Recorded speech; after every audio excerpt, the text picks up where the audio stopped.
Sergio Entrevista, presentado por Tannery. Yo sé que cuando él era adolescente o pequeño, un niño, iba a funciones de cine o de teatro y contaba a los espectadores. De alguna manera, en esa primera infancia, en esa primera etapa de la vida, ya se vislumbraba su tremenda capacidad de productor a través de un hecho sencillo como es el de contar personas. Es un hombre sumamente talentoso, respetado, prolífico, deseado también por artistas. Produjo y produce muchísimo teatro, también televisión, y es un gusto recibir en Viaje de Gracia al señor Carlos Rothenberg. Carlos, bienvenido al programa. Estás hablando en Fisherton CNN. Sergio es mi nombre. Hola Sergio, ¿cómo te va? Y bueno, después de esta presentación me parece que conviene terminarla, ¿no? Nada de lo que pueda decir va a superar ese preámbulo que hiciste. Que no salga de nosotros, pero en realidad este preámbulo fue para que nos produjeras. Ah, bueno, perfecto. Por lo menos mi ego me lo dejaste picando antes. Pero es un programa de interés general, nos ocupamos de muchísimos temas. Sin embargo, uno que predomina tiene que ver con el desarrollo del potencial, y yo soy de los que piensan que los seres humanos nacimos para emprender y no para depender. Y vos sos un hombre con esta capacidad plenamente demostrada, y me gustaría saber ¿cómo fue que descubriste y fuiste fortaleciendo tu talento, tu potencial como productor, Carlos? Mirá, yo sin intentar minimizarme para nada, tengo que decirte que no lo tengo muy claro tampoco. Vos recién en la apertura decías que yo contaba gente o contaba chicos en realidad porque estaba en edad escolar. Cuando me despertaba este bichito de la curiosidad de entender o de querer entender por qué un chico elegía ver una película de dibujos animados por sobre otra. No hay por lo menos familiarmente no le hemos encontrado la vuelta a poder comprenderlo más allá de llamarlo una vocación. Una vocación que en este caso vino de una familia que no se dedicaba al espectáculo, ¿no? Y sí te puedo decir que esa curiosidad de querer intentar entender el gusto del otro me movilizó siempre, desde aquella infancia hasta hoy. Lo maravilloso es que pasaron demasiados años, estoy cumpliendo 40 años ya en la profesión, y sin embargo sigo sorprendiéndome por lo mismo, sigo queriendo buscarle la vuelta a comprender por qué elegimos ciertas cosas por sobre otras. Y creo que lo más maravilloso y lo que más despierto nos pone a los que nos dedicamos a estas cosas, por lo menos me pasa a mí, es justamente, aún sabiendo que no vamos a encontrar nunca la fórmula, seguirla buscando. Claro. Seguramente no cuando empezaste a producir obras de teatro y programas de televisión, aunque sí ahora. Yo entiendo que lo que muchísimas veces la gente va a ver a un teatro es lo que mira en la televisión abierta. ¿Cómo influye la televisión abierta y sus contenidos en el negocio del teatro? No, te cuento que ese es un cliché muy impuesto, pero que no responde para nada, y te lo voy a demostrar en un segundito ahora al aire, con la realidad. Yo soy una persona de teatro, soy teatrista, y si bien circunstancialmente, a partir de haber hecho una obra de teatro con Mirta Legrand, terminé durante 20 años siendo un empresario, productor o como quiera llamarlo, de Almorzando con Mirta Legrand, desde 1990 hasta 2011. Pero la realidad es que el negocio teatral, si tuviese que guiarse estadísticamente por el otro negocio, que es el de la tele, por lo menos en mi caso estaría fundido hace muchos años.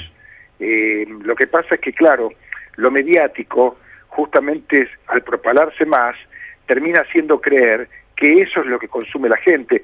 Mira, aquí yo te estoy contestando desde la ciudad de Buenos Aires, y en Buenos Aires nosotros tomamos los primeros 20 espectáculos de cada año con las cifras oficiales, tanto de la sociedad de autores como de la sociedad de empresarios, y nos encontramos que los íconos de cada año, dentro de esos íconos o dentro de los que encabezan las recaudaciones, no está lo escandaloso. O sea, son dos negocios que corren por cuerdas separadas. De repente existe la excepción, por supuesto, es excepción que pudo darse muchos años atrás con Alberto Olmedo, o más recientemente con Flavio Mendoza, pero son las excepciones, o sea, los que movieron siempre la aguja fueron, no sé, por poner nombres propios, Lelutier o Julio Boca, o la comedia Brujas, o Salsa Criolla, o cualquiera de las que hoy tomás una estadística y mirás que están encabezando las recaudaciones, desde el Drácula de Pepe Cibrián en el pleno Luna Park, hasta pasando por comedias como Toc Toc. Claro. Es decir, no podemos confundir lo que tiene que ver con la difusión pública a través de un medio gratuito como es la tele para el público, a lo que tiene que ver con el teatro, que tiene como mínimo 3 condicionamientos. El primero es tener que pagar una entrada, que además en general no es tan barata, después es movilizarte a ese lugar, y después una restricción de edad por espectáculo, cosa que es totalmente, ninguna de esas 3 cosas lo cumple, por ejemplo, la televisión. Claro. Si bien en este programa no hacemos farándula en absoluto, y en lo personal entiendo que uno de los programas que ha generado muchos contenidos nefastos es Showmatch en los últimos 20 años o 10 años, tal vez esto que te dije antes tiene que ver con que desde la cantera Tinelli, bueno, hay mucha gente que aparece en esa producción y que después, bueno, hace obras de teatro o encabeza elencos en plazas turísticas como Mar del Plata o Villa Carlos Paz.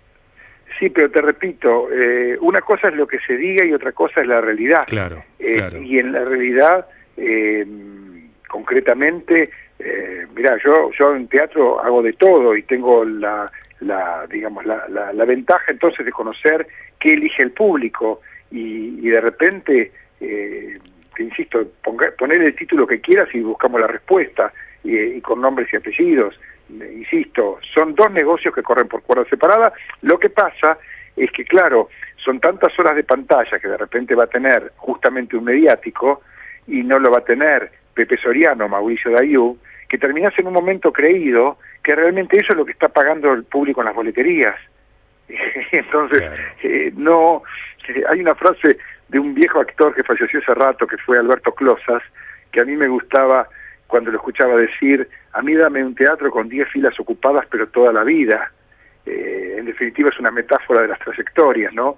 Y en ese sentido, está bueno poner nombre y apellido y empezar a hurgar un poquito y decir, a ver, ¿dónde realmente tal persona que me dice permanentemente que llena teatros y que es primerísima, etcétera, etcétera, en la práctica, ¿por qué no busco un poquito la estadística y me fijo realmente si responde a la realidad?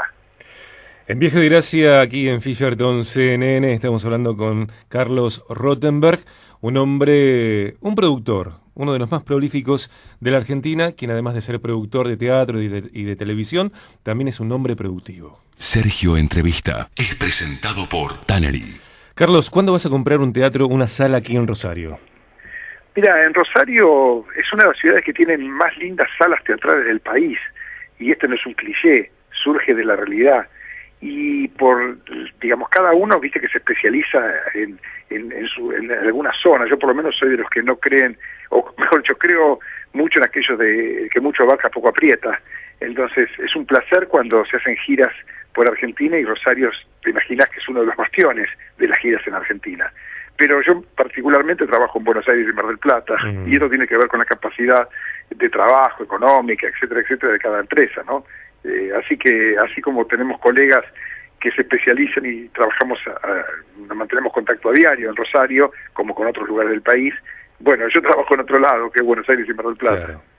Carlos, hacer lo que te gusta es una cosa, y que lo que haces y lo que te gusta genere dinero es otra. En tu caso, ¿cómo hiciste para aunar la pasión con el rédito?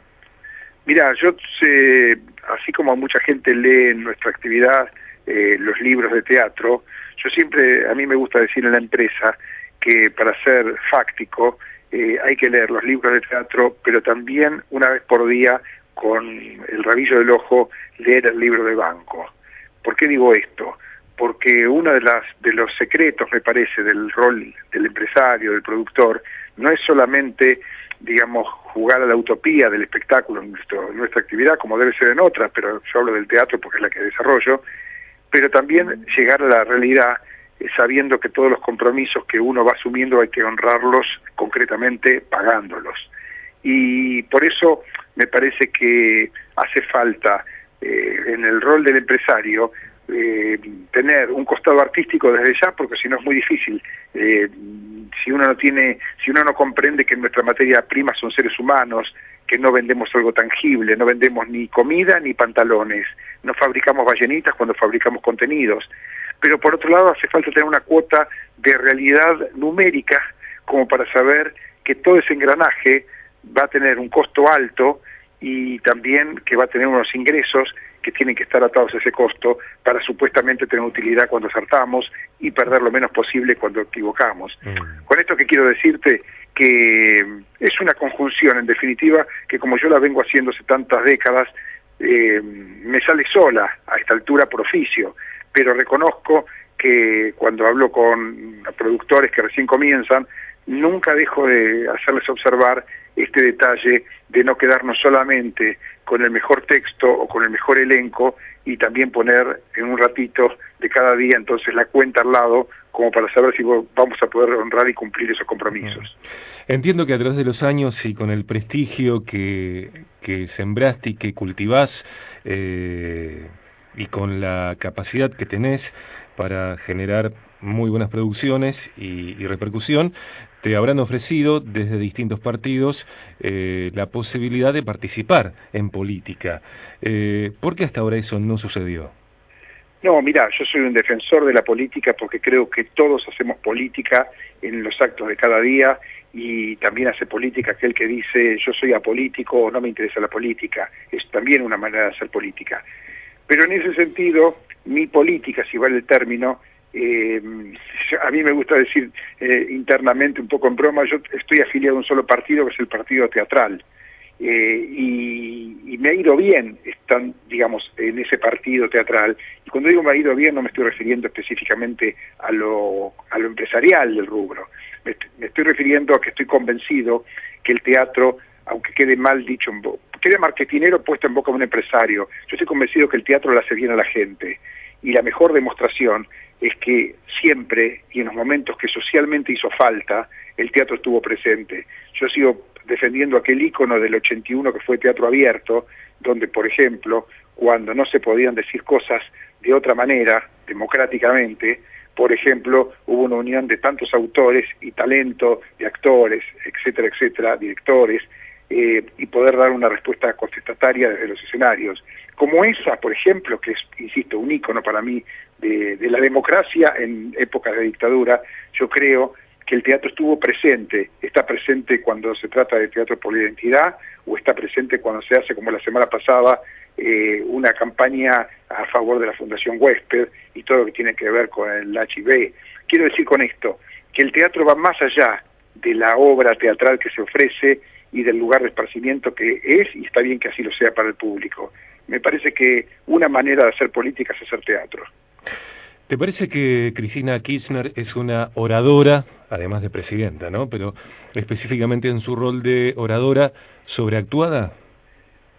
No sé eso. A mí me gustan muchas cosas de los gobiernos de los Kirchner del 2003 para acá, y sí tengo que reconocer, justamente porque admiro muchas cosas de las cosas que se hicieron y otras no, porque no comulgo con cosas que también ocurren, pero tengo que reconocer que me gustaban más los discursos de la presidenta hasta hace un tiempito, ¿vale? Es decir, me parece que están, digamos, admiro tanto su inteligencia y la manera de decir las cosas, que, no sé, tengo la sensación que los decía mejor hasta hace un tiempito, pero de cualquier manera comulgo con la esencia de lo que dicen, que me parece mucho más importante que las formas. De las obras que producís, que están en cartel, estoy hablando de un tiempo más o menos reciente, ¿cuál es la escena que más te conmovió, que te dieron ganas de aplaudir hasta que las palmas quedaran coloradas, y quiénes participan de esa escena? Mirá, yo presenté más de 1000 títulos en 40 años y entonces me cuesta mucho marcar de la época reciente, se me mezclan un poco las imágenes de distintos espectáculos. Pero sin embargo hay uno que yo siempre rescato, ya de unos cuantos años, de 1986 exactamente, que fue cuando estrenamos de Nelly Fernández Tiscornia la primera versión de Made in Lanús, con un cuarteto que integraban Luis Brandoni, Marta Bianchi, Leonor Manso y Patricio Contreras. De aquel cuarteto y de aquella obra, yo rescato esa unión que tenía que ver con lo artístico, con lo comercial también, porque era un éxito necesario entonces para una empresa teatral, y fundamentalmente también como una respuesta desde el escenario que terminaba convirtiéndose en un ida y vuelta maravilloso con las butacas. Y entre esas butacas estaba yo, que la vi varias veces, y reconozco que me lograba hacer olvidar mi rol profesional en esa función para meterme junto con el público a aplaudir o a llorar con lo que estábamos escuchando. Y bueno, me quedó ese recuerdo del 86. Seguramente si hoy tuviese que hablar por lo que me pasa actualmente en el 2014, me quedo con lo que está haciendo Campanella, con Parque Lezama, como un texto y una función que a mí particularmente me conmueve por lo menos las 3 veces que la vi este año. Acordate de la presentación de la nota, la semana que viene nos vemos en Capital Federal y armamos algo. De acuerdo. Muy bien. ¿Te parece? Carlos Rottenberg por primera vez produciendo radio. Sabía que era muy interesante esta nota y así lo tomo, pero bueno, viste, así es la vida. Es bueno saber quién está del otro lado del micrófono. Separate una noche de la semana que viene, vamos a comer por allí y hablamos de negocios, Carlos. Bueno. Un abrazo grande, muchísimas gracias. Chao, un abrazo para ustedes. Se llama Carlos Rottenberg, es uno de los productores de este país, de Argentina, más potentes, con mayor prestigio, más respetados y por supuesto más prolíficos. En Viaje de Gracia, Sergio Entrevista, presentado por Tannery.